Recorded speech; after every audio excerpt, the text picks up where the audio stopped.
Hi guys, current affairs funda में आप सभी का स्वागत है। मैं हूं आपके साथ अभिषेक शर्मा और इस वीडियो में हम 12 मार्च तक के सभी इंपॉर्टेंट करंट अफेयर्स कवर करने वाले हैं।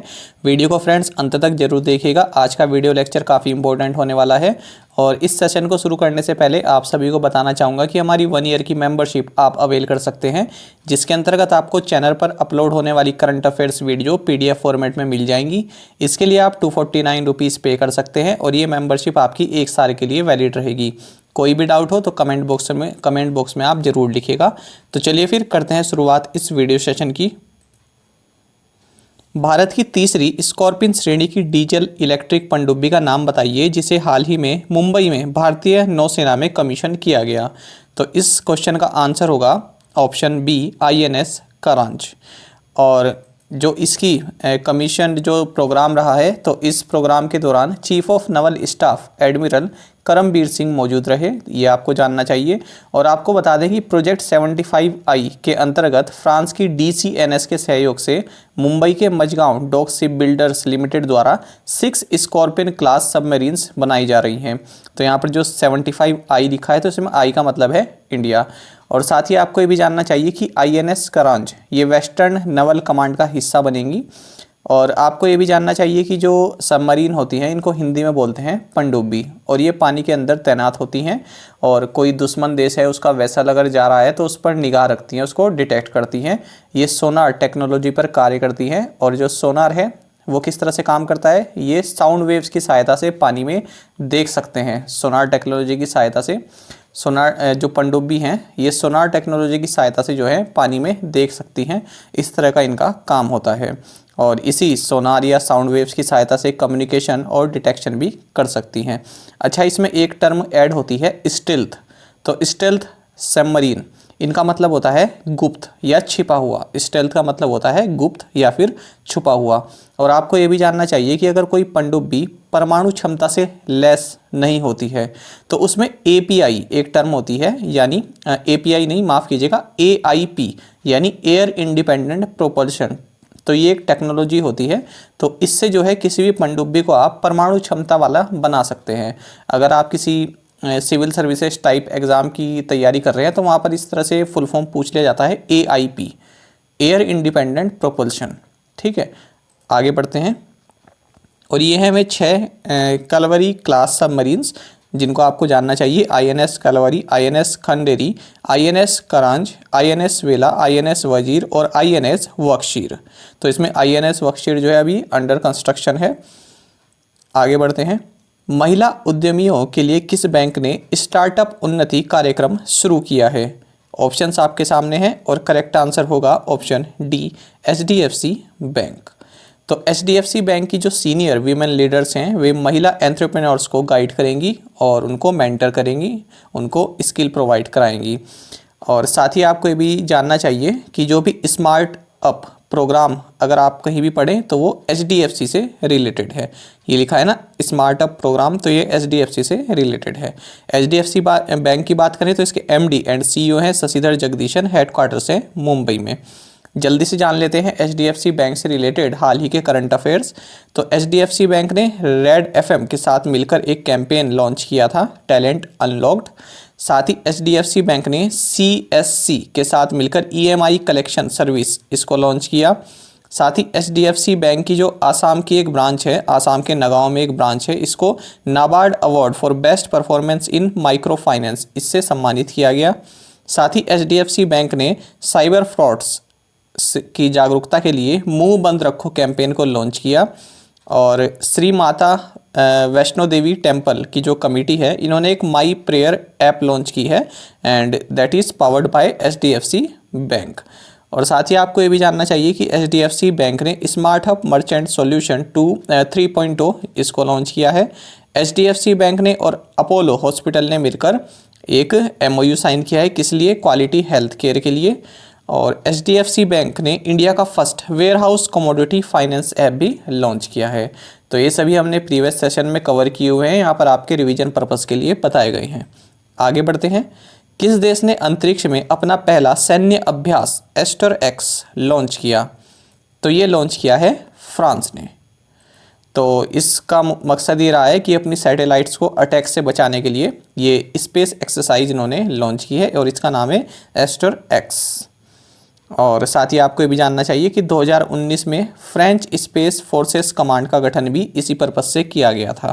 फ्रांस की अगर बात करें तो यहाँ के प्रेसिडेंट है इमैनुअल मैक्रोन, प्राइम मिनिस्टर है जीन कैस्टेक और कैपिटल है पेरिस, करेंसी है यूरो।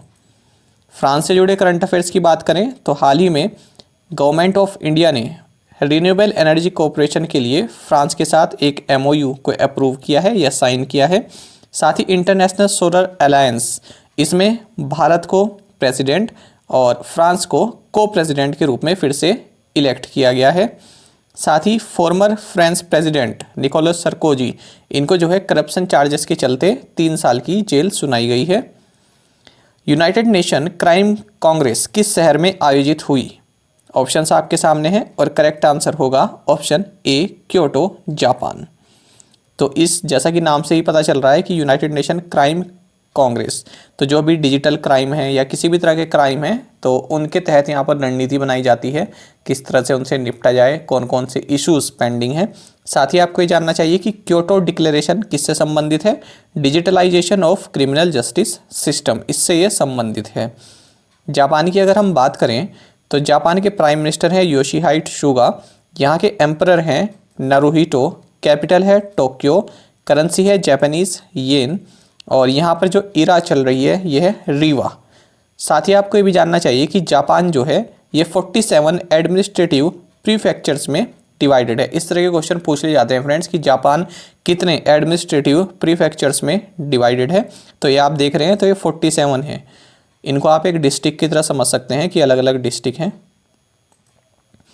2 भारतीय नौसैनिक जहाज़ों INS कुलिश और INS सुमेधा ने किस देश में मोंगला पोर्ट का दौरा किया? तो ये इन्होंने दौरा किया है बांग्लादेश में।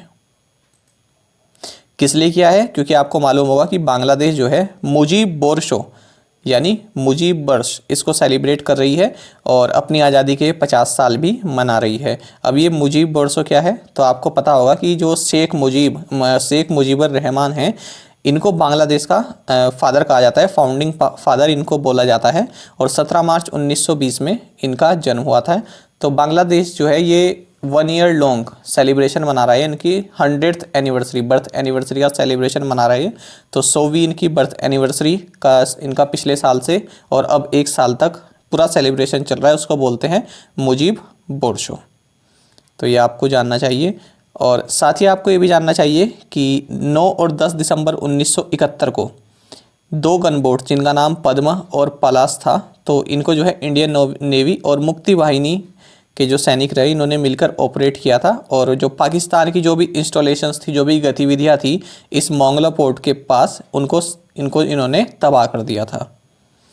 और साथ ही आपको ये भी जानना चाहिए कि 2021 को भारत किस रूप में मना रहा है? स्वर्णिम विजय वर्ष, ठीक है, क्योंकि इस 1971 में जो है इंडो पाक वॉर, ठीक है, इसमें भारत की जो फतह हुई थी तो उसकी 50th एनिवर्सरी मना रहा है भारत। और इसी के साथ बांग्लादेश भी अपनी आज़ादी के 50 साल का सेलिब्रेशन मना रहा है 2021 में। बांग्लादेश के बारे में कुछ जानकारी ले लेते हैं। यहाँ के प्रेसिडेंट है अब्दुल हमीद, प्राइम मिनिस्टर हैं शेख हसीना, कैपिटल है ढाका, करेंसी है टका। साथ ही आपको ये भी जानना चाहिए कि भाषण 4, जिसे 4 पिया भी बोलते हैं, तो ये एक आइलैंड है यहाँ पर और रोहिंग्यास की वजह से काफ़ी न्यूज़ में रहता है, तो आपको जानना चाहिए बांग्लादेश में है। साथ ही कॉक्स बाजार ये भी बांग्लादेश में है। और हाल ही में प्रधानमंत्री नरेंद्र मोदी ने मैत्री सेतु इसको भी इनॉग्रेट किया है, जो कि इंडिया को बांग्लादेश से कनेक्ट करता है। भारत का पहला ट्रांसजेंडर कम्युनिटी डेस्क किस शहर में खोला गया? तो ये खोला गया है हैदराबाद में। तो जो भी ट्रांसजेंडर कम्युनिटी के लोग हैं तो उनको जो है उनकी सहायता के लिए कोई इश्यूज़ हो तो उसके लिए ये ट्रांसजेंडर कम्युनिटी डेस्क खोला गया है। कहाँ पर? गचिबौली पुलिस स्टेशन, जो कि हैदराबाद में है। खेल मंत्रालय ने हाल ही में जिम्नास्टिक फेडरेशन ऑफ इंडिया यानी GFI की मान्यता बहाल कर दी है, यानी उनकी मान्यता को फिर से अप्रूव कर दिया है। आपको बताना है कि जो ये जिम्नास्टिक फेडरेशन ऑफ इंडिया है इसको किस वर्ष खेल मंत्रालय द्वारा अमान्य कर दिया गया था, यानी डी रिकॉग्नाइज्ड कर दिया गया था। तो ये किया गया था 2011 में। तो अब जो है 2011 में किया गया था और अब इनको 2021 में फिर से मान्यता मिल गई है। और कब तक के लिए? 31 दिसंबर 2021 तक के लिए। तो यहाँ पर काफ़ी इनमें जो है अंदरूनी कलह चलती रहती थी, तो उसके वजह से इनको डी रिकॉग्नाइज्ड कर दिया गया था। हाल ही में मुथूट ग्रुप के अध्यक्ष एमजी जॉर्ज मुथूट का निधन हो गया। तो आपको ये बताना है कि जो ये मुथूट समूह है इसका मुख्यालय कहाँ पर है? तो इसका मुख्यालय है कोची, केरला में। तो आप तो जानते होंगे कि एमजी जॉर्ज मुथूट जो कि मुथूट ग्रुप के चेयरमैन हैं, तो ये अपने दिल्ली में जो इनका हाउस है तो उसके 4th फ्लोर से ये गिर गए और जिसकी वजह से इनकी मृत्यु हो गई है। और जो ये मुथूट ग्रुप है ये कई सारे सेक्टर से जुड़ा है, जैसे फाइनेंशियल सर्विसेज से जुड़ा है, IT, media, health care, retail, gold, banking, इस तरह के सेक्टर से ये जुड़ा हुआ है। 2021-22 के लिए किस राज्य या केंद्र शासित प्रदेश ने देशभक्ति बजट प्रस्तुत किया? तो ये बजट प्रस्तुत किया है दिल्ली सरकार ने। तो दिल्ली के फाइनेंस मिनिस्टर हैं मनीष सिसोदिया और इन्होंने 69,000 करोड़ यानी 69,000 करोड़ का एक देशभक्ति बजट लॉन्च किया है। और साथ ही आपको ये भी जानना चाहिए इस बजट की क्या खासियत रही है। पहले तो ये जान लीजिए कि दिल्ली गवर्नमेंट ने ये कहा है कि हम 2048 ओलंपिक गेम्स आयोजित करने के लिए अपनी बिड पेश करेंगे। साथ ही इनका जो ये पूरा बजट रहा है इसमें एजुकेशन सेक्टर को जो है लायन शेयर, अब इसका मतलब क्या होता है लायन शेयर? इसका मतलब होता है कोई भी चीज़ है तो उसका जो सबसे बड़ा हिस्सा किसी चीज़ को जाता है उसको बोलते हैं लायंस शेयर। ठीक है, तो अब जो इनका बजट है तो उसमें जो लायंस शेयर मिला है यानी कि सबसे ज़्यादा जो हिस्सा, सबसे बड़ा हिस्सा एजुकेशन सेक्टर को मिला है। इतना लोन इनको मिला है 16,377 करोड़। उसके बाद हेल्थ सेक्टर को दिया गया है। और साथ ही आपको ये भी जानना चाहिए कि शहीद भगत सिंह और बाबा साहेब भीमराव अंबेडकर इनसे जुड़े प्रोग्राम कंडक्ट कराने के लिए 10 करोड़ रुपए अलॉट किए गए हैं। साथ ही दिल्ली में जो है 500 लोकेशन पर तिरंगा इंस्टॉल करने के लिए, ट्राई कलर इंस्टॉल करने के लिए 45 करोड़ रुपीज़ यहाँ पर इशू किए गए हैं। निम्नलिखित में से किसने सेकेंडरी मार्केट यानी द्वितीयक बाजार में बॉन्ड खरीदने और बेचने के लिए एक ऑनलाइन प्लेटफॉर्म यील्ड लॉन्च किया है? तो ये लॉन्च किया है एक्सिस सिक्योरिटीज ने। तो ये किस लिए लॉन्च किया गया है? यील्ड जो ऑनलाइन प्लेटफॉर्म है buy and sell bonds as well as debentures in secondary market. Friends, जो ये टर्म है ना डिवेंचर्स, इसका मतलब क्या होता है कि आप किसी से लोन ले रहे हैं लेकिन आप कुछ उसमें कोलेटरल भी नहीं रख रहे हैं, यानी कि आप कुछ गिरवी भी नहीं रख रहे हैं, तो इस तरह का लोन होता है डिवेंचर्स। ठीक है, और ये बेसिकली आपकी पर्सनैलिटी है, आपकी हिस्ट्री क्या रही है, आपकी प्रीवियस हिस्ट्री क्या रही है, आपने लोन चुकाया है या नहीं चुकाया है, उसके बेसिस पर आपको लोन दिया जाता है। और एक आप कब तक उसको रिपे कर देंगे और क्या उसकी इंटरेस्ट रेट रहने वाला है, ये सभी इसमें फिक्स कर लिया जाता है। तो ये एक तरह से एक लॉन्ग टर्म लोन होता है और गवर्नमेंट ऑफ इंडिया भी इस तरह से यूज़ करती है जब वो डिबेंचर्स इशू करती है। न्यायमूर्ति अंशुमन सिंह, जिनका हाल ही में निधन हो गया, ने किस राज्य के राज्यपाल के रूप में कार्य किया था? तो इन्होंने गुजरात और राजस्थान इन दोनों राज्यों के ये राज्यपाल रह चुके थे और इनका हाल ही में निधन हो गया है। केंद्रीय जनजातीय मामलों के मंत्री अर्जुन मुंडा ने किस स्थान पर ट्राइब्स इंडिया जीआई महोत्सव का उद्घाटन किया? तो ये किया इन्होंने मसूरी में। और स्पेसिफिकली अगर बात करें तो मसूरी में कहाँ पर? Lal Bahadur Shastri national academy of administration. तो यहाँ पर इन्होंने ट्राइब्स इंडिया जीआई महोत्सव को लॉन्च किया है और मिनिस्ट्री ऑफ कल्चर जो है इसमें पार्टनर मिनिस्ट्री रही है। प्रोफेसर NS लक्ष्मी नारायण भट्ट, जिनका हाल ही में निधन हो गया, किस भाषा के प्रसिद्ध कवि थे? तो ये कन्नड़ भाषा के काफ़ी प्रसिद्ध कवि रहे हैं। और इन्होंने विलियम शेक्सपियर के जो 50 सोनेट्स हैं इनको, और जो आयरिश पोइट हैं विलियम बटलर, तो इनके भी जो वर्क हैं इनको कन्नड़ लैंग्वेज में कन्वर्ट किया था, ट्रांसलेट किया था। ईशा सिंह देओल, जिनका हाल ही में निधन हो गया, ये कौन थे? ऑप्शंस आपके सामने है और करेक्ट आंसर होगा ऑप्शन बी, एथलीट। तो ये एथलीट थे और इनको ध्यानचंद नेशनल स्पोर्ट्स अवार्ड से भी सम्मानित किया जा चुका था और इनका हाल ही में निधन हो गया है। राष्ट्रीय राजधानी क्षेत्र दिल्ली कानून विशेष प्रावधान दूसरा संशोधन विधेयक 2021 द्वारा निम्नलिखित में से किस अधिनियम में संशोधन किया गया। इंग्लिश में देख लेते हैं, काफ़ी इंपॉर्टेंट क्वेश्चन है फ्रेंड्स। इसमें आपको थोड़ा बोरिंग तो लगेगा, पर ये क्वेश्चन जब एग्जाम में आएगा तब आपको लगेगा कि ये कहाँ से आया है। इस तरह से क्वेश्चन पूछ लिए जाते हैं। National capital territory of Delhi laws special provisions second amendment bill 2021 amended which of the following act. तो इसने अमेंड किया है NCT of Delhi laws special provisions second act 2011 को। ठीक है, तो ये पहले वाला इसका आंसर सही है। देखिए क्या हुआ, ये वाला जो बिल है ये पार्लियामेंट में पास हो चुका है और ये एक्ट बन चुका है। तो अब इसने क्या किया है, जो ये national capital territory of Delhi laws special provisions second act 2011 है, इसको इसने अमेंड किया है। क्यों अमेंड किया है? क्योंकि जो ये 2011 वाला एक्ट है ये केवल 31 दिसंबर 2020 तक वैलिड था। अब इसको अमेंड करके इसकी समयावधि बढ़ा दी गई है दिसंबर 2023 तक।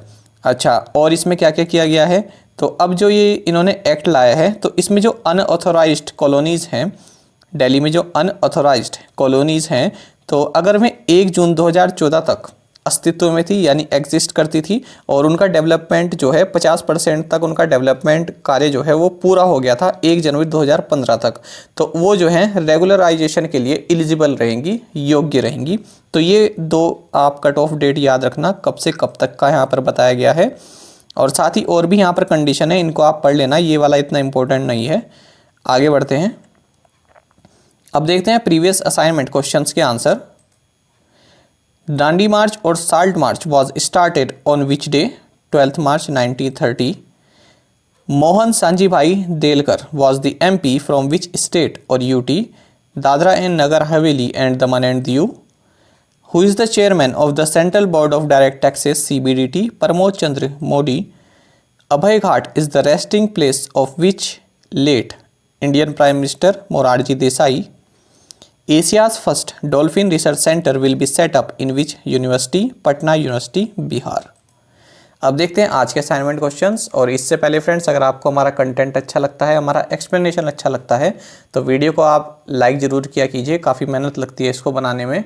अगर आप एक लाइक कर देंगे तो एक मोटिवेशन मिलता है, वही हमारे लिए जो है सब कुछ होता है। चलिए देख लेते हैं फिर questions. EPFO comes under the administrative control of which ministry? Which state ranked 1 on the gross state domestic product GSDP list? Tashnua Anan Shishir is the first transgender news presenter of which country? Which state or UT launched Super 75 scholarship schemes for meritorious girls? Which state was recently awarded for the fastest implementation of the PM Kisan scheme? तो friends, इन पांचों questions के answer आप हमें comment box में ज़रूर बताइएगा।